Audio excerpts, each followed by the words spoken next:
Amém. Graças a Deus. E a graça de nosso Senhor Jesus Cristo, a sua paz esteja com todos nós aqui reunidos, aos que vão nos ver, estão nos vendo, que essa graça e essa paz permaneçam em nós, nos orientando, nos dirigindo naquilo que é próprio da nossa fé e da nossa esperança no Senhor. Nós vamos refletir nessa manhã aqui no nosso grupo. Estamos hoje, quarta-feira santa, assim chamada pelo cristianismo religioso, que o cristianismo religioso faz diferença ainda de dia em dia. Tem Semana Santa, tem Dia Santo, tem essas coisas. E, na verdade, na vida com Deus, o tempo não tem nenhuma conotação especial. O tempo é o tempo e pronto. As coisas acontecem no tempo de Deus. Em relação a Deus, o tempo é santo. Todo o tempo é santo. Então, todos os dias são dias, nesse sentido, santos. Todo o tempo é santo. Mas se convencionou chamar esta semana de Semana Santa, dada a paixão do Senhor, dada a prisão, morte e ressurreição do Senhor. E nós vamos, nessa nossa reflexão, tomar um texto que está na carta aos Hebreus, no capítulo de número 13, e vamos ler os versos 20 e 21. E esse fundo realmente sustenta da criação, sustenta o tempo, sustenta todas as coisas. E esse fundamento, essa realidade que está por trás de tudo que existe, sustenta tudo que existe, é justamente o que a Bíblia vai chamar de Páscoa. Então a Páscoa, ela é o fundamento da existência de todas as coisas. Sem a Páscoa não haveria criação. E esse texto, o escritor, depois de falar muitas coisas importantes nesse sentido, mostrando para nós essa mudança que Jesus Cristo trouxe, tanto para os judeus como para o mundo, e deixando claro que tudo aquilo que estava no Antigo Testamento, enquanto lei, ritos, regras, normas, eram apenas sombras, eram figuras, eram parábolas, e que não tinha nelas mesmas nenhum valor de sentido permanente, mas simplesmente apontavam para algo que viria futuramente. E quando Cristo vem, quando o Verbo se faz carne, habita entre os homens, dá a sua vida pelo resgate da criação, da humanidade, ressuscita e volta ao céu, a partir daí um novo tempo se instala. João chama de as últimas horas.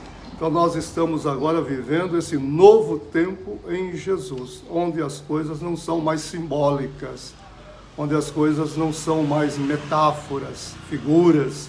Agora nós temos a realidade presente em nós, conosco, sempre.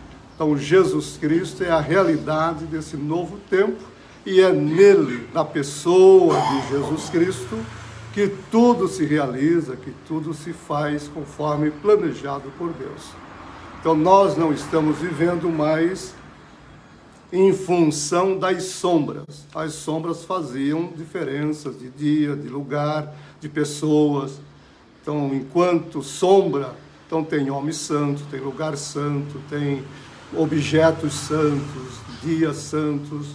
Agora, em Cristo, isso já não existe mais nesse sentido particularizado. Agora, em Cristo, nós somos santos. O mundo é santo, o tempo é santo, a vida é santa. Em Cristo, nós nos santificamos para estarmos com Deus nessa comunhão eternamente. Então, o escritor termina essa sua carta com essa oração, e essa oração é um resumo que ele faz de tudo isso. Então, vejamos, verso 20. O Deus que traz a paz foi quem ressuscitou Jesus, nosso Senhor, o grande pastor das ovelhas. Então, o Deus que traz a paz foi quem ressuscitou a Jesus, nosso Senhor, o grande pastor das ovelhas. Prossegue. Deus o ressuscitou por causa do seu sangue. Deus o ressuscitou por causa daquilo que ele fez, derramou o seu sangue. E é por meio deste sangue que a aliança eterna, veja, a aliança eterna é selada. E continua o escritor. Que esse mesmo Deus os aperfeiçoe, a fim de que vocês cumpram a sua vontade. Que Ele, por meio de Jesus Cristo, faça em nós tudo o que lhe agrada. Que Ele, por meio de Jesus Cristo, faça em nós tudo o que lhe agrada. A Cristo seja dada a glória para todos sempre. Amém. Então essa é a oração que o escritor da carta aos Hebreus faz, terminando essa carta, e aqui ele coloca diante de nós várias questões relacionadas à Páscoa, o sentido real da Páscoa. Eu disse, o fundamento de todas as coisas. E o que ele coloca aqui diante de nós, para que a gente entenda esse sentido maior, nós estamos trabalhando nessa semana falando que nós precisamos olhar além dos ramos, né? Os ramos significam a religião, os ritos, as cerimônias, tudo aquilo que é próprio do fazer humano enquanto crença. Então, olhando além das crenças, além das crendices, além das superstições em torno de todo esse acontecimento, é que nós vamos poder enxergar a realidade da Páscoa. Então, para compreendermos o sentido real da Páscoa, temos que olhar além da religião, além da crença. Temos que olhar aquilo que é a realidade em Deus. Porque tudo começa em Deus, tudo começa com Deus. E uma das questões aqui que é decisiva para nós é a aliança eterna. Veja, ele fala de uma aliança que não é temporal, uma aliança que não está relacionada à criação, à criatura, porque ela é eterna. Se ela é eterna, ela está para além da criação, para além da criatura. E essa aliança eterna, portanto, ela não pode ser feita com criatura alguma. Deus não faria uma aliança eterna com uma criatura que não é eterna. Então, essa aliança eterna, ela é feita por Deus com Ele mesmo. Ele vai dizer nessa carta que Deus primeiro jurou por si mesmo que faria todas essas coisas. Ele diz, por duas coisas é impossível que Deus minta. Primeiro, porque Ele jurou por si mesmo. Segundo, Ele colocou a sua palavra acima de todo o seu nome. Então, Deus, além de jurar por si mesmo, que faria tudo o que Ele planejou fazer, Ele também nos empenhou a sua própria palavra. Então, essa aliança, ela não está atrelada à criação.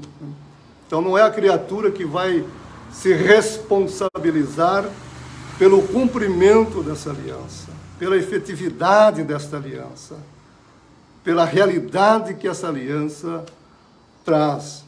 É o próprio Deus assumindo os dois lados desta aliança. Quando Ele faz aliança consigo mesmo, a respeito da criação, é porque a criação exige de Deus a redenção. Criar exige redenção. É o grande drama de Deus. Deus criou para si mesmo uma grande necessidade. Quando Ele decidiu e escolheu criar o mundo como é, Ele viu a necessidade desse mundo ser redimido, ser resgatado, ser salvo. E ele não poderia criá-lo sem se comprometer com essa redenção, com essa salvação. Então Deus, antes de criar o mundo, ele faz uma aliança consigo mesmo, que esse mundo será redimido por ele. Ele mesmo redimirá a sua criação. E essa criação vai ser redimida não através de um ato governamental de Deus. Não é uma ordem, não é um decreto, não é um mandamento que ele estabelece de a criação é redimida.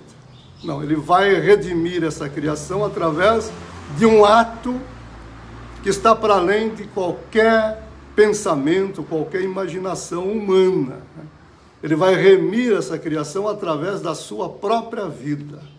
Para remir, ele terá que se dar a si mesmo como preço, como pagamento, como propiciação, como redenção, tudo aquilo que o Novo Testamento basicamente coloca para que isso seja feito. De outra forma, a redenção não aconteceria. A redenção só pode ser bancada pelo Criador. Aqui se estabelece, aqui se manifesta, aqui se esclarece a beleza de Deus, a grandeza, a nobreza de Deus, aquilo que Deus é em si, de fato. É o seu caráter sendo manifestado nessa forma.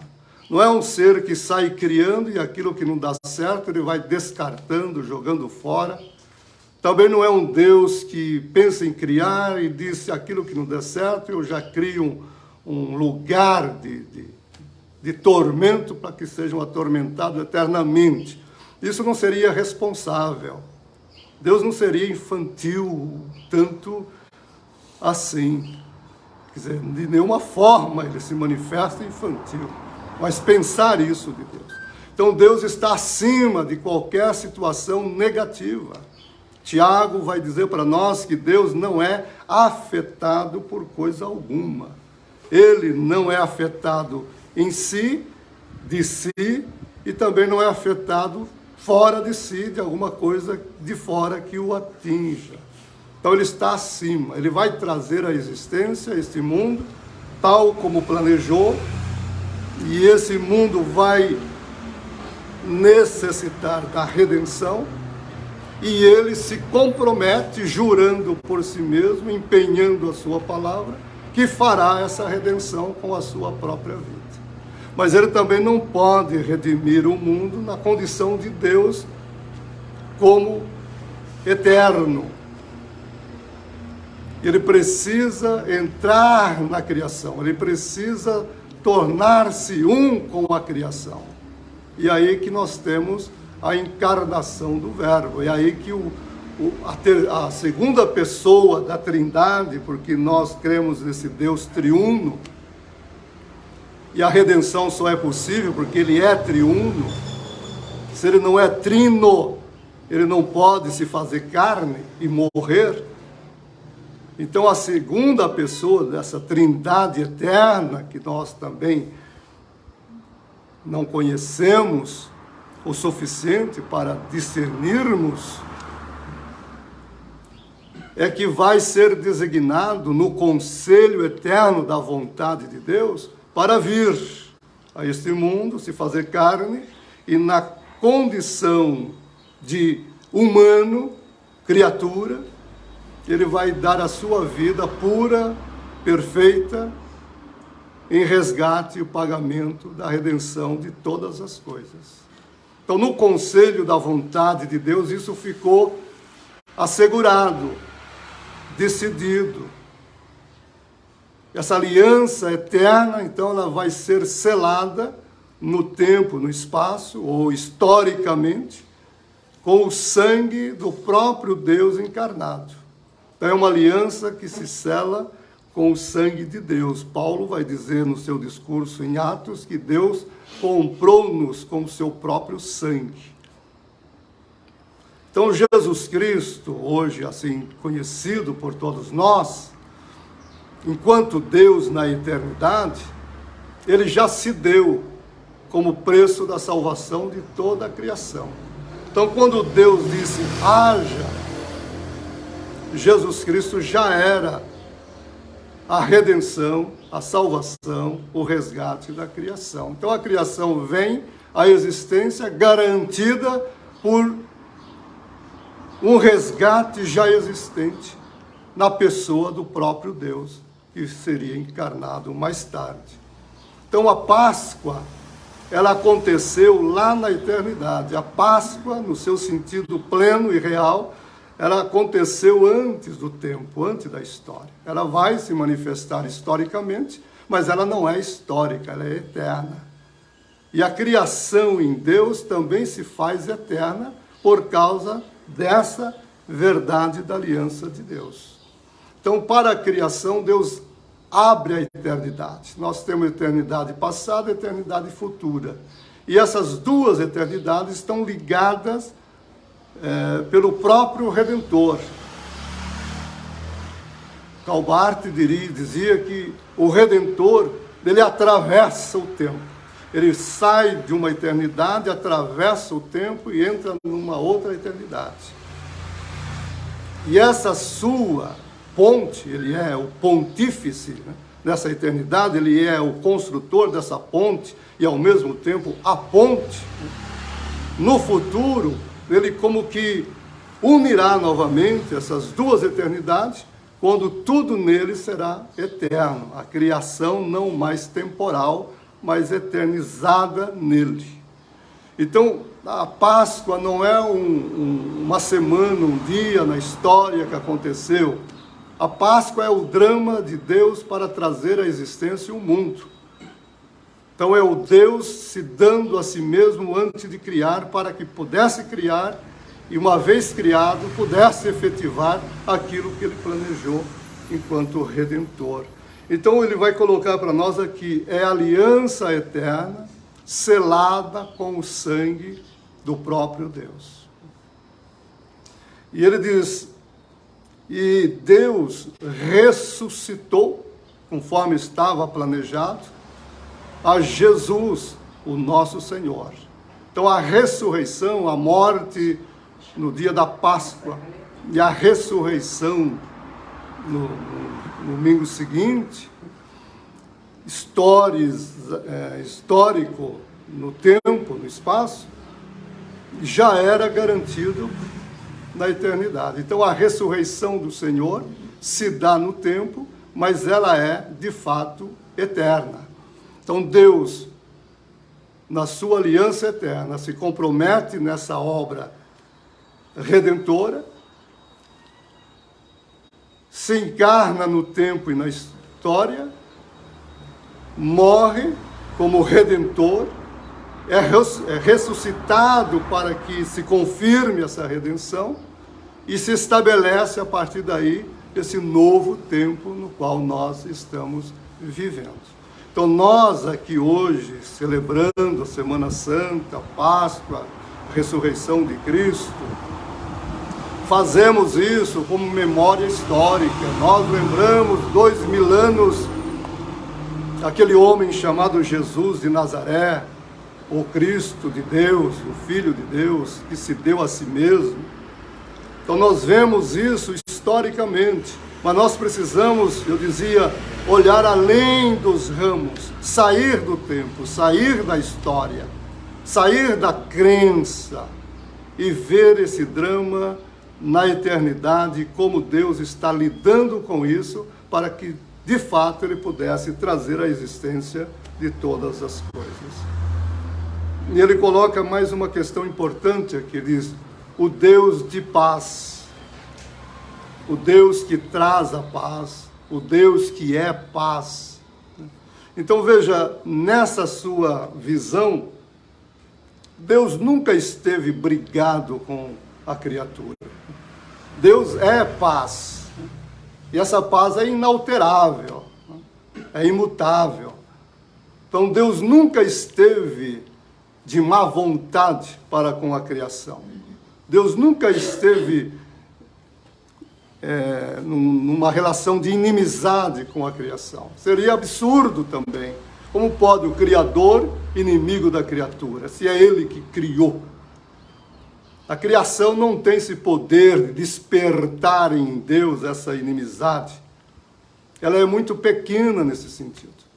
Então Deus nunca esteve zangado com a criação, nunca esteve brigado com a criatura. Deus esteve sempre em paz com tudo que Ele planejou realizar e realizou. Então essa paz que atravessa o tempo, o espaço, essa paz que permeia a eternidade toda, porque Deus é paz, é que mantém essa realidade hoje e eternamente. Então Deus é paz, pense nisso, o Deus que te criou é um Deus paz. Ele nunca esteve zangado com você e nunca vai estar zangado com você. Ele nunca vai criar situações negativas para você. Então, se nós entendemos que Deus é paz e que a criação é fruto do seu pensamento, do seu querer ou da sua vontade, e que essa criação exigiu dele a redenção, ele a redime, dando-se a si mesmo como salvação, libertação da criação. Se o sangue que ele derrama sela esta aliança, e portanto essa aliança ela não tem relação com a criação só é beneficiária dessa aliança, ela só recebe os benefícios dessa aliança, porque o cumprimento das duas partes é feita pelo próprio Deus. Nós não teremos nenhuma preocupação em relação a coisa alguma, porque em Deus, através de Jesus Cristo, tudo está resolvido. Não resolvido agora, mas resolvido antes de acontecer. Então nós temos que descansar em Deus, temos que olhar para Deus como esse Deus belo, esse Deus nobre, esse Deus de um caráter moral, ético, além da nossa imaginação, e que jamais será contraditório, que jamais será inconsequente, que jamais deixará de mostrar essa sua verdade. Então, quando você olhar para Deus, veja-o dessa forma, num Deus que está acima de tudo e de todos, para o bem de tudo e de todos. Tanto é assim que o apóstolo Paulo vai nos dizer que no final, quando tudo estiver consumado, concluído, no tempo, no espaço, esse Deus será tudo em todos. Veja a beleza disso. Deus em tudo e em todo. Nada fora de Deus. Nada separado de Deus. Tudo desfrutando dele, vivendo nele, com ele, por ele. Grande escritor britânico vai dizer que, usando uma metáfora biológica, ele diz que Deus é o grande hospedeiro que cria os seus próprios parasitas para explorá-lo eternamente. Quer dizer, essa linguagem que ele usa é justamente para dizer isso. Olha, Deus nos criou sabendo que nós viveríamos nele eternamente, que nós só existiríamos e só viveríamos nessa relação com ele, e não de outra forma.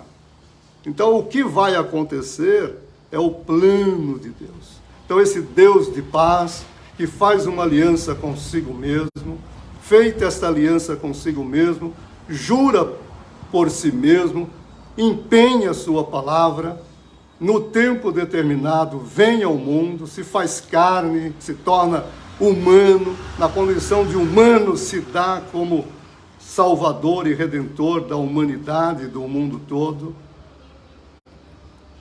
E no futuro ele estabelecerá esse paraíso, esse reino eterno, onde não haverá mais pranto, mais dor, mais morte, porque essas primeiras coisas passaram. Então nós estamos caminhando para um futuro de paz, de gozo, de alegria, que nós ainda não podemos pensar, porque é criação de Deus. E de Deus nós temos que pensar coisas grandes. Terminando essa nossa breve reflexão, o autor vai dizer assim: esse mesmo Deus de paz, que cria, que redime, que faz tudo, é Ele que nos aperfeiçoa. Note essa visão gloriosa que Ele tem. É esse mesmo Deus que nos aperfeiçoa, para que estejamos com Ele sempre, nessa relação de comunhão agora. Então, o mesmo Deus nos aperfeiçoa. E é Ele que nos dá todas as condições para fazermos aquilo que lhe agrada. E tudo isso, ele diz, é feito mediante a pessoa de Jesus Cristo. Então, em Jesus Cristo, nós somos aperfeiçoados. Em Jesus Cristo, nós somos justificados. Em Jesus Cristo, nós somos santificados. Em Jesus Cristo, nós somos redimidos. Em Jesus Cristo, nós nos tornamos filhos e filhas de Deus, para com Ele vivermos na casa dEle eternamente. Então, é Deus que faz isso. E ele termina o verso 21 dizendo: então, já que é assim, a Jesus Cristo seja dada a glória, o louvor e tudo mais para todo sempre. Então nós glorificamos a Jesus Cristo, nosso Senhor, nosso Salvador, por tudo aquilo que Ele é e fez por nós. Agora, nesse momento, no céu, à direita do Pai, Ele está, eu disse isso, intercedendo por nós, para que a nossa existência siga nesse caminho de redenção até o dia em que Ele voltará, transformará os nossos corpos para serem conforme o seu corpo ressurreto, e nessa nova realidade do ser, na plenitude do nosso ser, na plenitude da nossa consciência, entendermos todo esse plano de uma forma muito mais ampla e entrarmos para o gozo do Senhor. Então, Páscoa, primeiramente, vai trazer para nós aquilo que é o fundamento da existência de todas as coisas. Sem a Páscoa não haveria céu, não haveria terra, não haveria criatura nenhuma. E a Páscoa não é um acontecimento histórico. A Páscoa é o drama de Deus na eternidade, quando Ele decide e escolhe criar este mundo.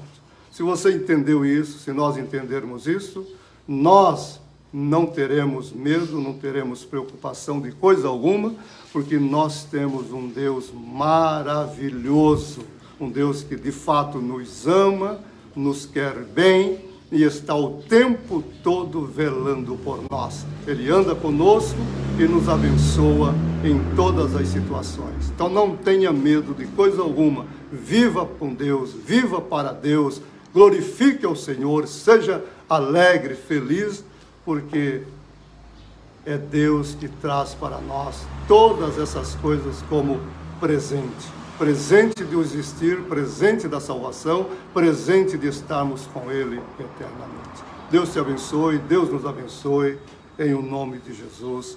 Amém e amém.